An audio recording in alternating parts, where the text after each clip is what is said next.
Last slide में हमने देखा था कि यूनियन और इंटरसेक्शन किसी भी सेट से कैसे फाइंड करते हैं, लेकिन यहाँ पर क्या स्टोरी है, यहाँ पर क्या कहानी है, यहाँ पर ये बताना है आपको कि उस पर्टिकुलर सेट में यानी कि ए यूनियन बी में, ए इंटरसेक्शन बी में कितने नंबर हैं।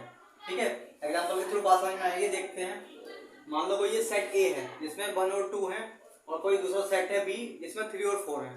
ठीक है, यहाँ पर नंबर ऑफ एलिमेंट कितने हैं, number of element in set 2 set A is 2 and number of element in set B is 2। ठीक है, 2 एलिमेंट है और ये क्वेश्चन में गिवन है कि number of element in A intersection B 0 है। ठीक है, और number of element in A number of element in A union B में फाइंड करना है आपको कि कितने नंबर हैं।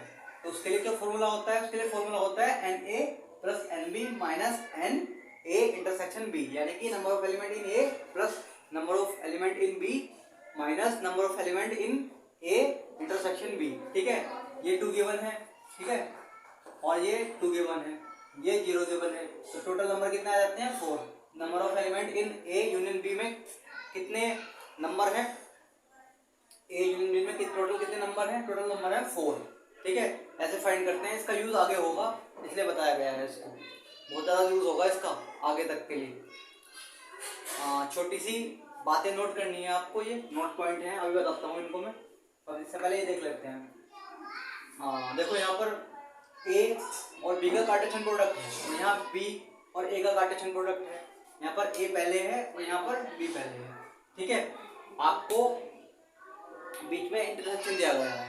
ठीक है, ए बी और बी ए का जो इंटरसेक्शन है उसमें पूछा गया है कि टोटल नंबर कितने हैं।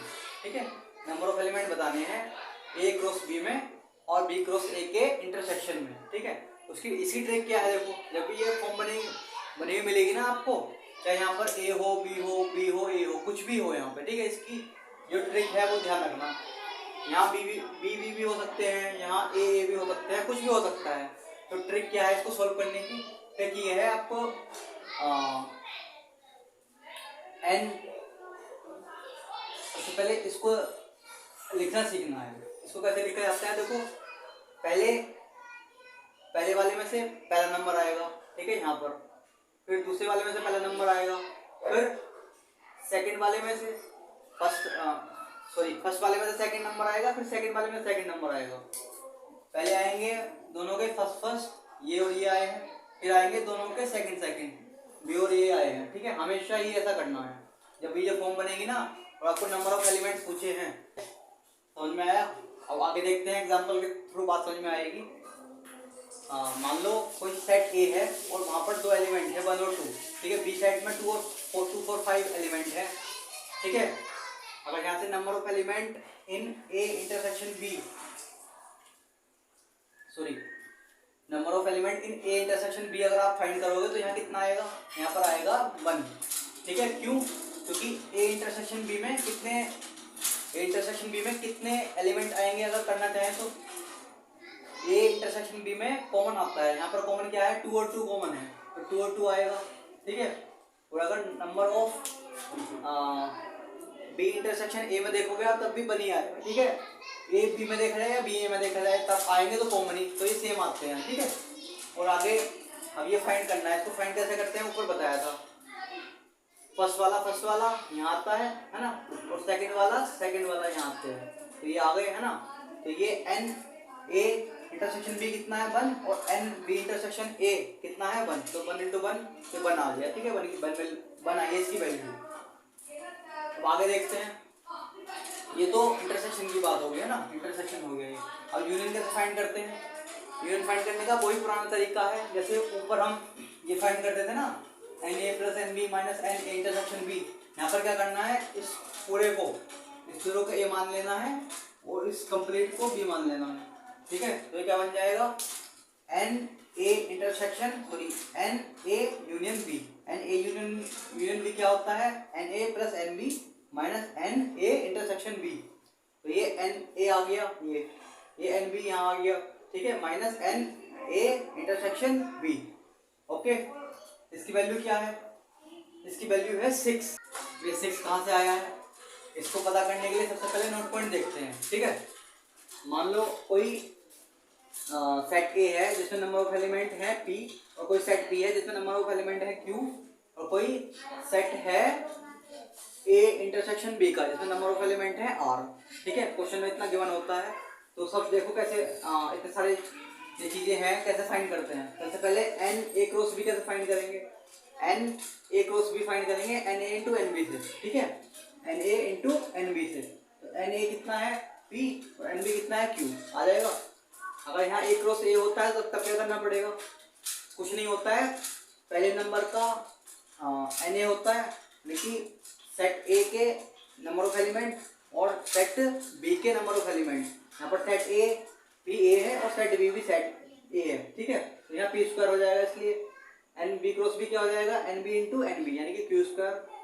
अब यहाँ पर देखेंगे, ये जो मैंने यहाँ पे करवाया था ना, ये यहाँ करवाया था, ये यहाँ से आया है, यहाँ से। ठीक है, नंबर ऑफ एलिमेंट आपको बताने हैं ए क्रॉस बी में और इंटरसेक्शन बी क्रॉस ए में। तो करते क्या है, जैसे मैंने बताया, सबसे पहले फर्स्ट वाले लेते हैं यहाँ पे और फिर सेकंड वाले लेते हैं यहाँ पे। तो ये क्या आ जाएगा, इसकी वैल्यू आर है और इसकी वैल्यू भी आर है, तो ये आर स्क्वायर हो जाएगा। अब ये बात यहाँ पे वेरीफाई होती है कैसे, देखो अब A cross A union B cross B पूछा है आपसे। ठीक है, तो यहाँ ए भी हो सकता है, बी भी हो सकता है, ए हो सकता है, कुछ भी हो सकता है, बस आपको मेथड पता होना चाहिए कि सोल्व कैसे करते हैं। ठीक है, तो यहाँ पे क्या होता है, देखो एन ए यूनियन बी बताना है आपको, एन ए यूनियन बी। कहने का मतलब ये है कि ये अगर इसको आप ए मान लेते हो, इसको आप बी मान लेते हो, तो ये number of element A union B का फॉर्मूला बन रहा है जो यहाँ सीखा था हमने। Number of element in A union B में बी कैसे फाइंड करते थे हम, तो फाइंड करते थे n A plus n B minus n A intersection B से फाइंड करते थे। तो ये हो जाएगा एन ए, इसको कंप्लीट हमने ए माना था, तो ये ए हो जाएगा n A plus n B, B ये था, minus n A intersection B, ये हमारा ये है और बी हमारा ये है। ठीक है, तो ये हो जाएगा, इसकी वैल्यू p है, इसकी वैल्यू q है और इसकी टोटल वैल्यू आई थी, कितनी आई थी इसकी वैल्यू निकल के, इसकी वैल्यू आई थी यहाँ से आर स्क्वायर, तो ये आर स्क्वायर हो जाएगा। ठीक है, आर स्क्वायर ही आई थी ना, हाँ आर स्क्वायर आई थी। N number of element in A intersection B, R number of element into B intersection A R. ठीक है, आर स्क्वायर ये आएगा। अब यहाँ देखते हैं 6 कहाँ से आया था, तो number of element A into B बताने थे आपको, है ना। तो क्या होता है, number of element into A cross B में या Cartesian product of A B में कितने होते हैं नंबर ऑफ एलिमेंट, कैसे फाइंड करेंगे, तो n A into n B करना पड़ेगा। एन ए कितना था 2, एन बी कितना था 3, 3 2 या 6। ऐसे सेम इसमें आएगा, ए इंटू बी करें या बी इंटू ए करें, आना सेम ही है। ठीक है, देखो जैसे यहाँ पे कहाँ किया था, यहाँ पर मैंने शो नहीं किया, अगर एन बी क्रॉस ए करता तब भी कितना आता, पी क्यू ही आता। ठीक है, ऐसा होता है। तो ये 6 + 6 और इसकी वैल्यू यहाँ से हमने 1 फाइंड की थी, तो ये 11 आ जाता है। ठीक है, समझ में आया इतना। आगे चलते हैं नेक्स्ट स्लाइड में, कुछ 2-3 और डेफिनेशन बची हैं, उसके बाद चैप्टर पे आने की कोशिश करेंगे। ओके, हाँ नेक्स्ट है रिलेशन। रिलेशन को डिफाइन करना है कि रिलेशन को किस तरह रिप्रेजेंट करते हैं। ठीक है, जैसे इंटरसेक्शन को देखा हमने, यूनियन को देखा है ना, और सेट को सबसेट को देखा किस तरीके से रिप्रेजेंट करते हैं, और सबसेट को किस तरीके से रिप्रेजेंट करते हैं।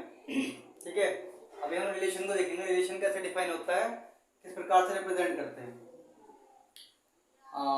तिरछा यू हमने किया था ना सबसेट में, रिप्रेजेंट किया था, इसी प्रकार यहाँ रिलेशन को किस तरीके से डिफाइन करते हैं वो बताया गया है। तो इसमें बताया गया है कि relation defined from set A to set B is a subset of set A Cartesian product of A cross B. Cartesian को छोड़ो, ए क्रॉस बी। ठीक है, यहाँ तक कार्टेशियन है, ए क्रॉस बी बोलूंगा वहां पे मैं। ठीक है, तो सेट के बीच में जो मल्टीप्लाई है, क्रॉस है, ये कार्टेशियन प्रोडक्ट, उसको मल्टीप्लाई बोलूंगा। तो relation defined from set A to set B is a subset of set A cross B, ये बताया गया है। देखो यहाँ पर किस प्रकार रिप्रेजेंट करते हैं वो देखना है। देखो आर यहाँ पर रिलेशन है, और उसको रिप्रेजेंट करने के लिए आगे सेमीकोलन लगाते हैं, और ए और बी दो सेट हैं, ए और एरो बी ये शो कर रहा है, ये एरो ए और बी को ये शो कर रहा है कि जो रिलेशन है हमारा ए टू बी है। ठीक है, रिलेशन क्या है हमारा ए टू बी है। इतनी बात क्लियर हुई। Relation defined from set A to set B, relation हमारा set A to set B है, is a subset of set A cross B. क्या है वो आगे क्लियर करेंगे। एक तो ये हो गया, ठीक है। और दूसरा क्या होता है, दूसरी डेफिनेशन क्या होती है, इस डेफिनेशन को इस प्रकार रिप्रेजेंट करते हैं, इसको किस प्रकार रिप्रेजेंट करते हैं वो देखना है। Relation defined on set A is a subset of A cross A. Relation defined on set A is a subset of A cross ए। अगर रिलेशन ए टू ए है, बी टू बी है, सी टू सी है, D to D है, D to D है, तो उसको represent कैसे करेंगे, आर सेमीकोलन ए टू ए। ठीक है, relation defined on set A is a subset of A cross A. Relation defined on set A, set ए का मतलब सेट ए टू ए है। ठीक है, सेट ए टू ए है।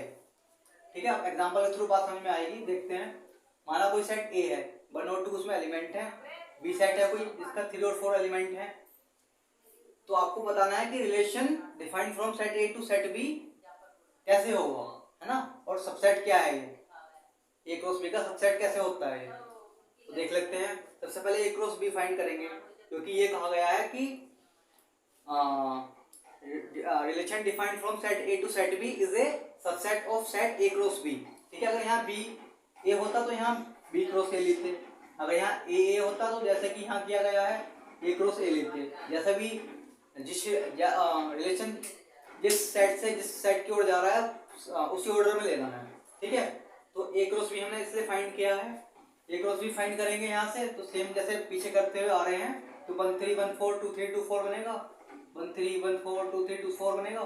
ठीक है, अब हम पीछे हमने पढ़ा था कि सबसेट कैसे निकालते हैं। सबसेट निकाला जाता है 2 की पावर n और 2 की पावर n, देखो ये होता है 2 की पावर n और वो सेट। ठीक है, ऐसे निकलते हैं सबसेट। सबसेट कैसे निकलते हैं, 2 की पावर n और वो सेट, यानी कि सेट ए के टोटल नंबर ऑफ एलिमेंट को 2 की पावर में लिखना है। ठीक है, तो यहाँ पर कितने थे, 1 2 3 4, यहाँ पर कितने एलिमेंट है, ए क्रॉस बी में 4 एलिमेंट है।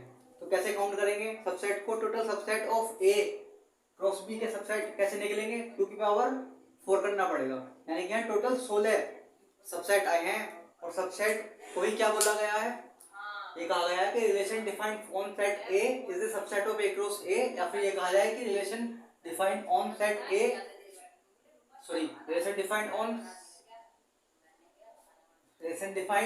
From set A to set B is a subset of set A cross B.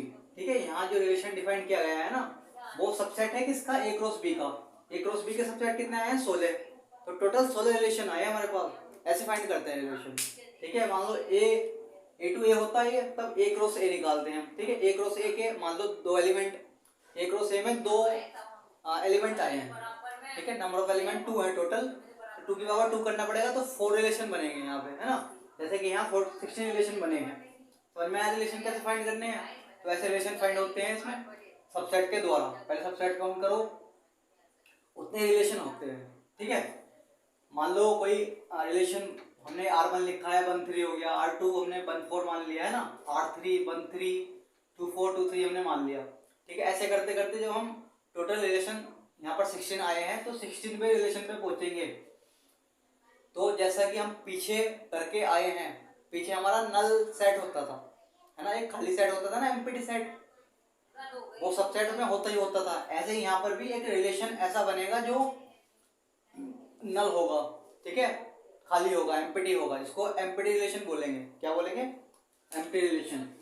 जैसे हम एम्प्टी सेट बोल रहे थे ना, सॉरी एम्प्टी सबसेट, यहाँ पर बोलेंगे एम्प्टी रिलेशन। तो अगर 16 आए हैं तो 15 हमारे रिलेशन होंगे और एक सेट ये होगा। जैसे कि सबसेट में था ना, अगर 6 आए हैं तो 5 होंगे और एक सबसेट खाली होगा। ऐसे यहाँ पर रिलेशन अगर मान लो 12 आए हैं तो 11 रिलेशन होंगे और 1 एक एम्प्टी रिलेशन होगा। ठीक है, अब ये एरो डायग्राम देखते हैं। एरो डायग्राम क्या होता है, यहाँ तक क्लियर हो गया होगा, है ना। एरो डायग्राम देखते हैं। एरो डायग्राम क्या है? एरो मतलब तीर, डायग्राम मतलब संरचना।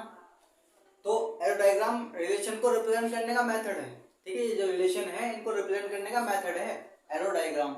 आगे देखेंगे हम एरो डायग्राम होता क्या है, ठीक है, लास्ट है, उसके बाद करते हैं एंड। लास्ट वीडियो में हमने जो मतलब इससे पहले वाली स्लाइड में जो हमने पी क्यू आर किया था ना, आर स्क्वायर किया था, तो वहाँ पर पी स्क्वायर भी होना है और क्यू स्क्वायर भी होना है, क्योंकि वो ए क्रॉस ए था ना और बी क्रॉस बी था, तो A cross A P square था और B cross B Q square था, तो पी स्क्वायर क्यू स्क्वायर और आर स्क्वायर होगा वहाँ पे, ठीक है। मैं हाईलाइट भी कर दूंगा कमेंट में, ध्यान रखना, फिर करेक्ट उसको करेक्ट कर लेना। अब आगे बात करेंगे कि रिप्रेजेंट कैसे करते हैं, है ना, इसके थ्रू रिलेशन को। तो हमने सेट ए माना है 1 2 वाला और सेट बी माना है जिसमें 3 4 5 एलिमेंट है, ठीक है। आर ए टू बी का मतलब क्या है? Relation defined from a set A to set B is a subset of set A cross B, ठीक है।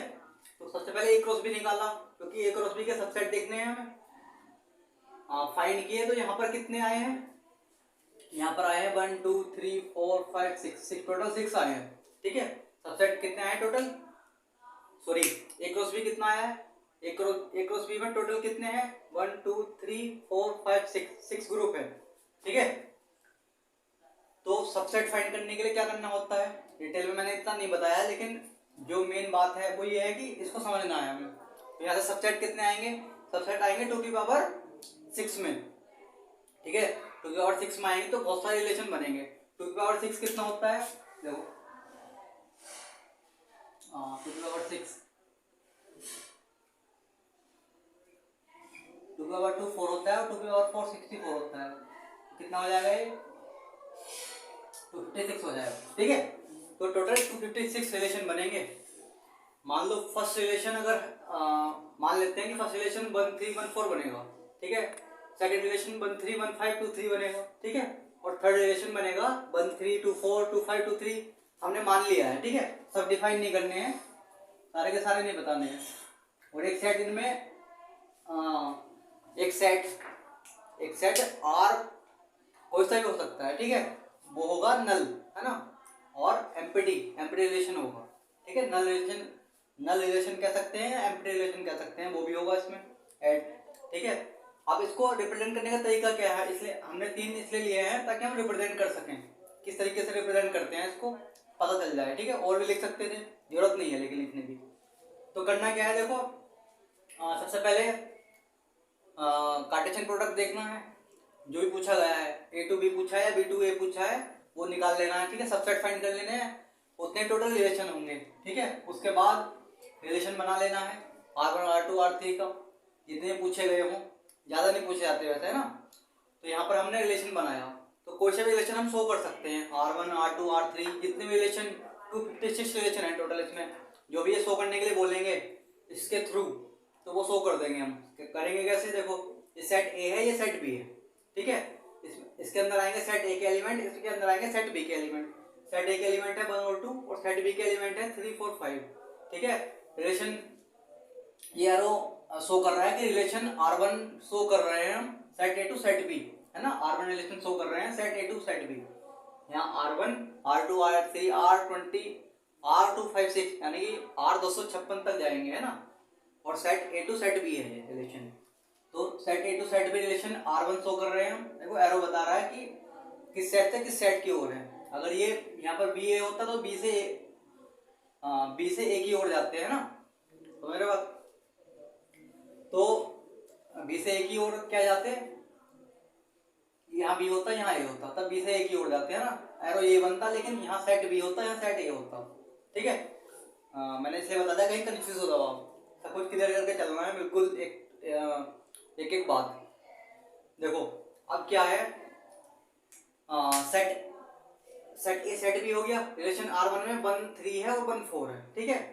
1 का 3 से है और 1 का 4 से है, और कोई रिलेशन नहीं है। 1 का 3 से 1 का 4 से है ना। अगर R2 करते तो हम 1 का 3 से था, 1 का 5 से था, 1 का 3 से 1 का 5 से और 2 का 3 से था, लेकिन हमने R1 लिया है। देखो R1 हो गया।